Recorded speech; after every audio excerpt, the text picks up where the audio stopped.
work invades our thoughts when we're outside of work. It takes over our thoughts in all kinds of intrusive, invasive ways. So you can be doing something, but if you're still thinking about work, you might be at the gym, but you're at work. You might be having dinner with a friend, but you're at work if you keep thinking about that annoying email, etc., etc. So that's the misconception, that it's an action in the world where it first has to be an action in the head. Top leaders, meaningful conversation, actionable advice, bulldoze complacency, ignite inspiration, create impact. Produced by Southwestern Family of Companies. This is the Action Catalyst. Are you interested in advertising with the Action Catalyst? Our listeners could be hearing about your brand right here, right now. For details, shoot us an email at info@theactioncatalyst.com. Dr. Guy Winch is an internationally renowned psychologist who advocates for integrating the science of emotional health into our daily lives, and he spent decades studying how modern work erodes mental health. His new book, Mind Over Grind: How to Break Free When Work Hijacks Your Life, is a valuable mental toolkit for executives, entrepreneurs, young professionals, and more. And we're going to crack open that toolkit today. Welcome to the show. Thank you very much for having me. I read that you did a few years on the New York stand-up comedy scene during your postgraduate study. That's a really tough comedy scene to try to break into. Well, it was actually after 9/11. I was already a functioning psychologist, and I felt, I need some lightness in my life because I'm in New York, and that was a difficult time. And then I thought, well, you can't go lighter than stand-up comedy. The gambit was, I'll do it for a little bit, once or twice kind of thing, just to try it out. But I did get the bug, and I really, really enjoyed it. And it allowed me to do something I think we all need to do in our professional lives, and that's inhabit a different aspect of ourselves, give oxygen to different aspects of our personality. So when I was doing stand-up, and I did it after hours, after work hours, I never spoke about being a psychologist. That was important for me. Like, people didn't know that I was a psychologist. They didn't know I had a career in that way, because I wanted to be someone else, not someone other than me, but a part of me that's not a psychologist. It doesn't have to be thoughtful or responsible, or that could just be silly and goofy and rude and whatever the thing would be. And that was tremendously useful and recharging for me, because I really got to inhabit a part of my personality that didn't get much airtime during the work week, and it felt incredibly refreshing. And for that reason, also, it was very counter-stress. It was very de-stressing for me. It was a great way to work out problems. To fast forward to what seems to be a very formative event in your life, and one that's not funny at all. On the first anniversary of your New York practice, you found yourself in a stalled elevator. What happened? It was a celebratory moment because it's the first anniversary of my practice. I had thought and dreamed about having this practice for many, many, many years. And there I was in the elevator, just going home. It was a hot Friday night. But it stalled with a neighbor who was a doctor in the ER. And this man who dealt with emergencies for a living went into a panic and literally started banging on the door and like, this is my nightmare. This is my nightmare. And then he pressed every button. And I, rather than having compassion in that moment, I wasn't panicked about the elevator stall. I got so irritated. I just looked at him and said, and this is my nightmare. And it was so offensive. And he was so angry and humiliated. The minute I saw his face, I was like, oh my goodness, why did I do that? And when I got home, by the way, after going floor by floor by floor, when I got home, I was like, what happened there? Why did I do that? Why was I so uncompassionate when I'm in the biz? Because I have compassion. And also I could have calmed him down. I knew what to say. And I realized, oh my goodness, I'm so drained. I have nothing left.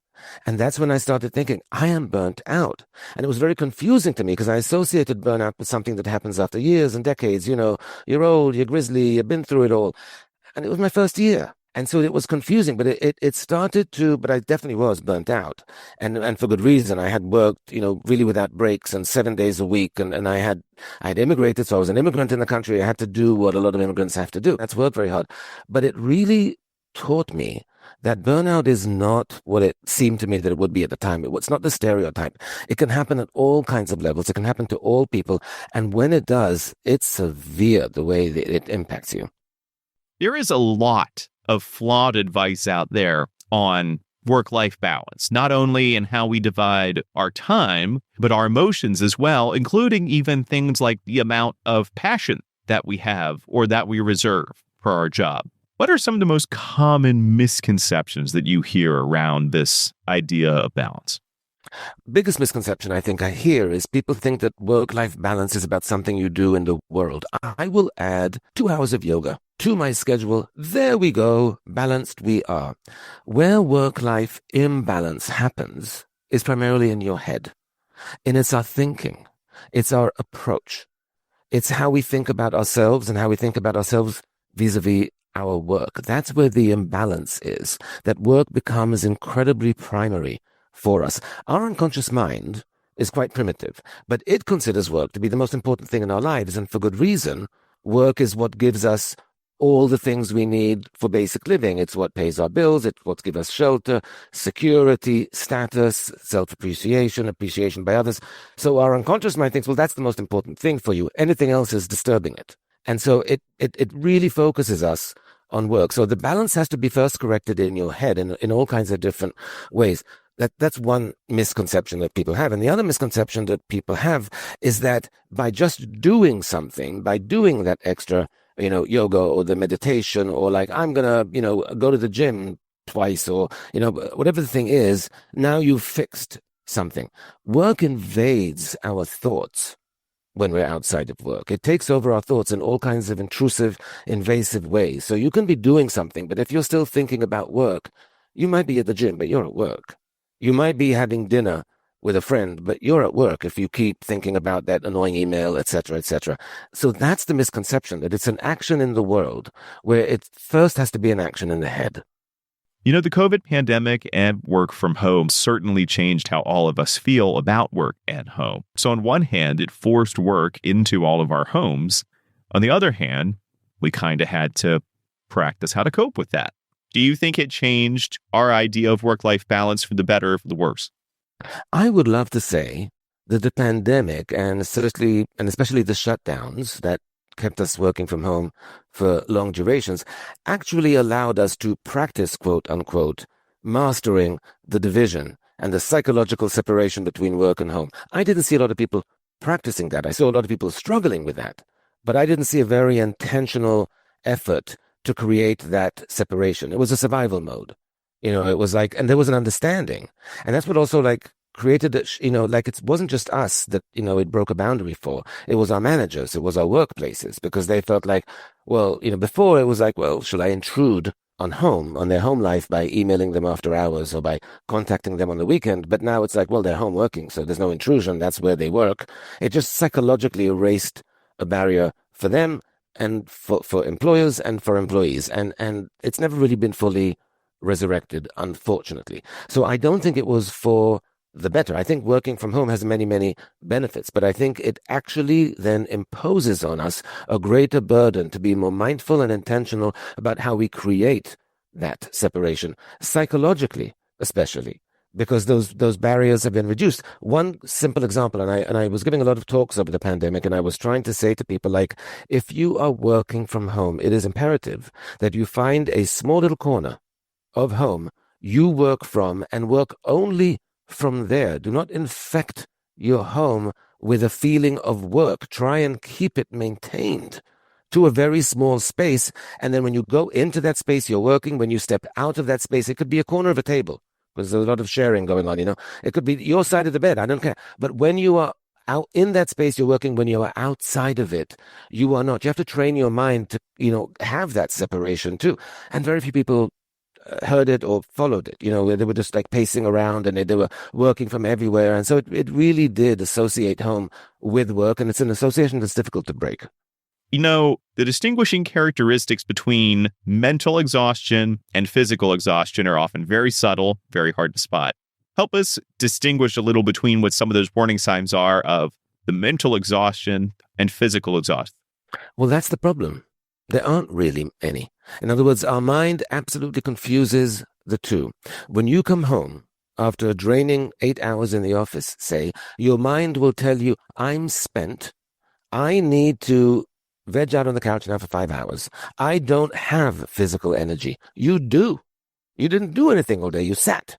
Now, you feel spent, you feel mentally drained, but you're not physically drained, except your mind confuses the two. I wish there were more distinguishing signs that I could say to people, notice this. All I can say is, notice that you won't be able to tell the difference. Just do the math. How much physical exertion did you go through during the day?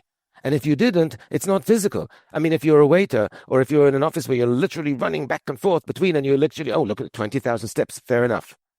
But otherwise, it's just a confusion. So you have to dismiss this idea of I'm too tired to do blank and actually do blank, because that blank part, like the thing that we force ourselves to do, or that we have the notion to do, but we're like, no, I'm too tired to get to the gym. I'm too tired to go to that dinner. Like, no, I know I said I would organize this thing that I like organizing, but I'm too tired to do that. I'm too tired to go and paint or do the writing or do the making or whatever the thing is that I like to do. You have to override that instinct, because you know from experience, and that's what you have to remind yourself of, that when you force yourself, and it will be forcing, to go and do it, when you finish doing it, you will be more energized than you were before you left. When you force yourself to go for the run or to go to the gym or to go and do the making that you wanted to do, whatever the crafts are, whatever the thing is, then it energizes you and you come back with more skip in your step, not less. The ROI is significant. You expended energy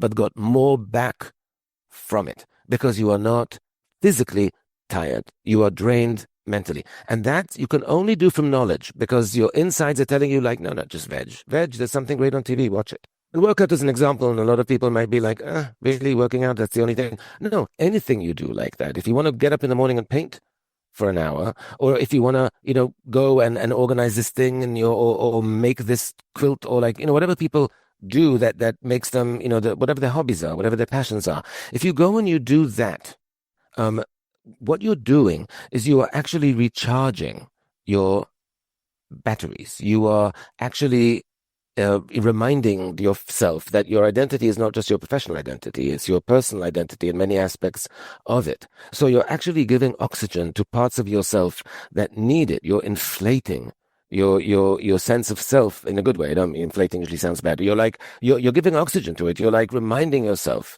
that, I like doing this. It's recharging in the morning. It will give you more energy for the work day. You'll feel good about yourself because you're not just your work. And so whenever you do it, it has those benefits. You don't just have to do it after work. And for some people, it's like, I'm a morning person, and I'm a writer. I like writing.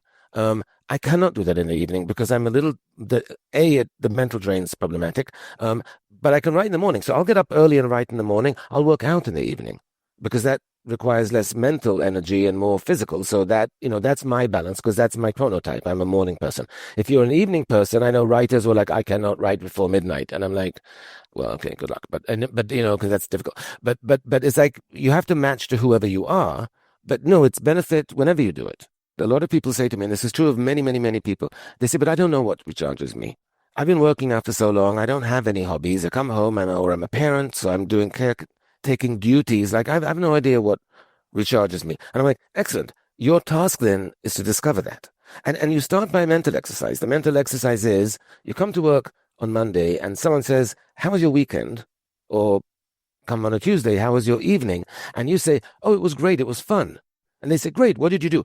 What did you do? What would you have done that would make you say, oh, that was fun. That was great. Start going through the options of what there is in life to do, what you might do on a weekend, what you used to do before you were working perhaps, or what you used to try as a kid, or the people who invigorate you or who bring out another aspect of you. Like, do that. Figure out what would make you respond. What your response would be to the question, what was the fun thing that you did that made you say, oh, it was a fun evening? And it's rarely going to be, oh, I just did 4 hours of television. It was tremendous fun. That's not going to be the answer. It's going to be something active. It's going to be something that you actually did. I caught up with a friend. I did the thing. That, that's how you start to figure out, oh, those are the things that would make me respond and say, oh, that was a fun or that was a good evening because I actually did something.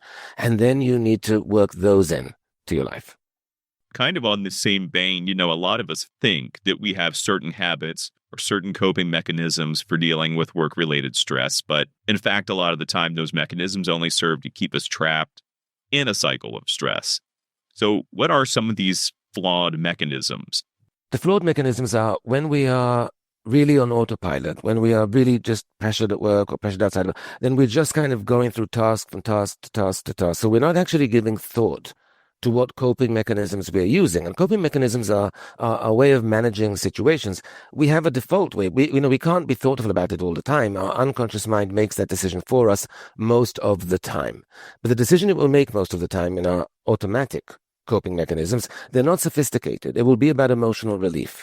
That will be the thing that when you have 2 minutes or you have 5 minutes between meetings, oh, I know, I'm going to surf social media. It's not going to do anything for you. But that's the instinct. Or when you, oh, now I have to do this task. I don't want to do that. Don't feel like doing that. Let me put that off.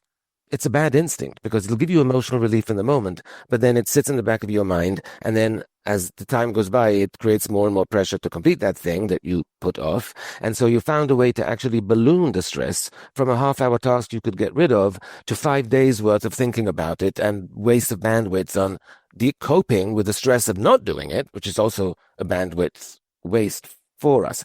And so you have to be more thoughtful. You can't be more thoughtful all the time, but you have to be more thoughtful some of the times. And one of the things you want to catch is procrastination, because that usually is about, it's never very, we think it's thought through. No, I thought about it and I'll put it off. No, you didn't really think about it, because if you thought about it, you'll realize that I just expanded the stress that thing is going to give me. Let me just get rid of it. My recommendation there is to think of those kinds of tasks that you want to procrastinate on, not as burdens, because that's the thing you want to put off, but as nuisances. Nuisances are small things like, pebbles in our shoe or flies. We shoo them away immediately. If you have a pebble in your shoe, you're not on a Monday, you're not going to say, I'll take it out on Friday. You're going to do it right away because it's a nuisance. It's annoying. Think of the tasks as nuisances. You want to get rid of them. You don't want to postpone them. So that's one kind of example. But the other one is actually just to be more thoughtful. If you have a day that's back-to-back meetings and they're draining, and some of them are stressful, what can you build in during the day? What kind of breaks can you build in that will actually give you breaks, that would actually recharge you? Not just the social media thing, or, oh, I know, I'll do some chores, like, I'll go and I'll order the thing. That's not going to recharge you. Like, maybe you do need to take a 5-minute walk. Maybe you called a loved one. Grandparents are terrific. They're often around. And a 5-minute call during a video call to your grandparents brings joy to them, and it actually is kind of joyful. Or, if you have a pet at home and you have a pet camera, go look at your pet doing the things pet do. Like, that's very recharging. Oh, look, they're so cute.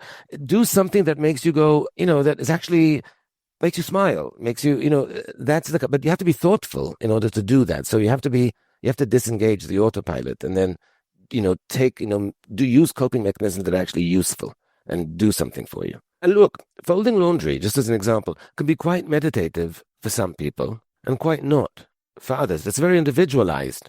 But I know that people who enjoy it's a very rewarding task, because it's the folding, and you actually end up with something that was messy, that was made neat and in clear piles. You see there's an immediate feedback of this productive, useful time, and you've made order in your world in some kind of small way. So that's quite rewarding. It's quite meditative for people. It's things like that, that are actually quite useful to do as a break, because it's also using very different mental muscles than your other work does. One of the mistakes we make is that, most of us sit and we face a screen all day, and then we come back, and how we tend to recover after work is by looking at screens all evening.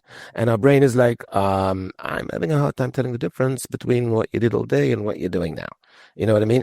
And also people tell me like, oh, and I'm watching the news. Well, that's not, calming. And some people will literally say to me like, I try and relax, when I'm watching TV. So I just watch the things that I like. And what do you like? Oh, the things about serial killers. I'm like, all right. So, but if that's relaxing to you, great. Not for me. I'm not going to watch a serial killer thing, but you have to figure out what does it for you. So this is the Action Catalyst podcast. So we always like to give our listeners some really actionable items that they can apply right away. So this is going to be kind of a lightning round, because you've got a lot of good tools that we want to make sure people know about. So let's start, if you will, with stress thermometers. Okay, that sounds way more sophisticated than what it actually is. It's basically, you just take a line, draw a line from numbers from 1 to 10, with 10 being absolutely the worst stress you can have, and 1 being no or low, very, very low stress. And then you want to actually track how stressed you are during your workday. And the thing is that we tend to think we know how stressed we are, but we're not great historians in that way. So we need to monitor it. You want to monitor it 3 times a day, like before work, during work, or after a stressful moment at work, and then in the evening once once you're home. To be accurate, because we habituate to stress, we get used to it. So you'll be like, oh, I don't know, but it's actually quite stressful. You're just used to it.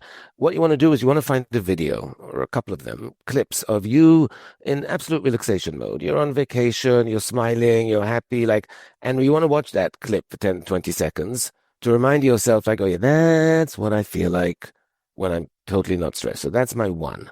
And then rate your stress, for that morning, that afternoon, for the evening. Do it for a couple of weeks and track how stressed you are. People are sometimes surprised because they think it hasn't been too bad, but then they're doing it, but do it after that stressful moment at work and suddenly realize, oh, that was a 7 and that was an 8. And the lowest I got, even in the evening, it was a 4 because I was kind of thinking about work. And most nights it was even a 5 and actually the stress is there quite significantly. So it just has great accountability and lets you know how stressed you're getting, because we don't have a great thermometer. We usually find out by getting burnt out, but we kind of fall off the cliff and then we're like, oh, now. But we want to see when it's actually mounting. And when people are getting these high numbers, 6, 7, 8, 9, very continually, that's when you want to be like, oh, this is happening a lot. I need to actually do something. And usually you can anticipate, sometimes not, but where's the stressful moment of the day going to be? It's this meeting, it's this encounter, it's this client, it's this. Set your phone to remind you, an alarm to kind of remind you to mark it off, because you're going to forget and you're going to be too busy. But set it so that you're really trying to get real numbers here. So do it at the high stress point of the day when you can see it coming, and those are the numbers you actually want to look at. So you've also got the overworking self-care assessment. What is the overworking self-care assessment? Well, what I found was when people talk about overworking, they always talk about the number of hours that we work. So, the average work week should be 40. I say should because honestly, for most people, it's not. Between 40 and 55 roughly is where you're working hard, and over 55 or over 60 is where you're truly overworking. And certainly there are people who put in 80, 90, 100 plus hour weeks on a regular basis. That's extreme overworking. And when people look at, okay, what's the impact of that? Well, it's very unhealthy. We know that over time it has a lot of health risks, cardiovascular-wise and otherwise. However, it's a very individualized thing. Like someone can manage 70-hour weeks well and somebody not. And you might manage a 90-hour week well for this month, but a different context in your life, there's actually something else going on that you're not going to manage that well. So it's not just about the number of hours. What you really need to look at is how much is your self-care slipping? How much of and by self-care, I mean, are you brushing your teeth? Are you eating nutritious meals? Are you exercising? Are you paying your bills? Are you fixing the broken light bulb? Are you organizing your workspace? Are you taking care of your life duties? One of the questions I ask people, and it's remarkable, the answers that I get, and by remarkable, I mean distressing, is when's the last time you had a checkup? You had blood work? A woman, when's the last time you saw an OBGYN? When is the last time you went to the dentist? And people put those things off, a little bit, and then suddenly they're like, well, it's been 3 years. And I'm like, what? You can't do that.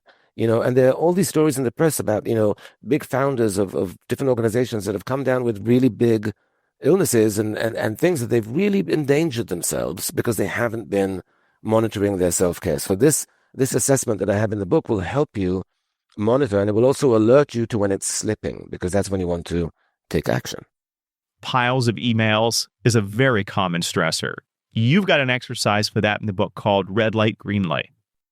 Well, the problem is not so much the emails that you have during the day, but you get bombarded with them after work hours. I mean, some surveys say that managers and people in certain jobs, like your listeners, might do 8 hours a week of emails outside of work. That's a whole other work day that they're not getting paid for necessarily.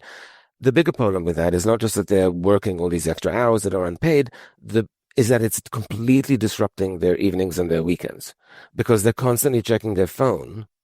Is there an email? Do I have to respond to that? Let me just check if I have to respond to that. And I hear that all the time. I just have to see if I have to respond to that. But they're looking at it every 5 minutes. And some they have to respond to, some they do not. And so what that does, it completely disrupts your ability to detach from work. You're actually thinking about work all evening, even if you're task switching and thinking back to whatever is going on. But you're not detached from work. You're still in fight or flight. Your physiological systems are not recovering or resetting or relaxing because you're still in work mode. And it's not necessary, because for most workplaces and for most situations, you don't have to be on constant alert. It's not a high emergency situation. You don't need to answer within the hour. You need to answer once an evening. You don't need to answer within 5 minutes of getting an email unless there's something very unusual going on. So the system is like, give yourself a green light to have an evening and take one break. And I call it an intermission. Call it an intermission. You're taking a break from your evening. So you're redefining it in your head as the evening is the evening. What I'm doing is what I'm doing. The little 15 minutes I'm doing for work to check emails and respond to them, that's the intermission. And so before the intermission, there's an orange light. You let the people know or yourself, okay, I'm going to take the intermission now. Red light, you go, you do the emails, and then green light to resume your evening. What that does is it tells your brain, the evening is the evening. That's what I'm doing. The work is an intermission. I'm doing that on the side, as opposed to I'm still working all day and trying to sneak in little moments of the evening, of life in between. So you encapsulate it to one sitting if possible. You do it at one point. And by the way, and if your manager says to you, like, why did it take you an hour to respond? You are not obliged to answer that question beyond saying I was busy. Because whether you were in a theater and you had your phone off, whether you were getting a massage, whether you were swimming in a pool, or whether you're having an intimate moment with your partner, it is none of your manager's business. It is your life. You're allowed to be busy for an hour or an hour and a half until, like, I'm sorry, I was busy. That's when I got to it. And then you're also training them that I will respond, but I'm not going to do it in your timetable. It's my life after work. I'll do it in mine. But I will respond. I'll do it responsibly. And maybe if a situation you can't wait an hour, let me know. But otherwise, absolutely. There's so many of these great tips in the book and so many more that we won't have time to get to today. But where can they pick up a copy or where can they connect with you to learn more about your other work as well? The book is available anywhere they get books. Go to your independent bookstore. That's always a good idea. If they don't have it, you can order it. It's available online. Anywhere books are sold, it's available both in hardcover, ebook, and audiobook. I read the audiobook. If my voice isn't annoying to you, you'll be able to hear it on the audiobook. And you could reach me at GuyWinch.com. That's my website. And through there, you'll have links to podcasts that I do, social media, and all the other things you might be interested in. Guy, thank you so much for making the time for us today. It's been a pleasure. It's been a pleasure for me too. Thank you so much. If you enjoy this podcast, please make sure to subscribe. And to stay updated on everything that the Action Catalyst is up to, make sure to follow us on Facebook and Instagram at Action Catalyst Podcast and on Twitter at Catalyst_Action. And thanks for listening.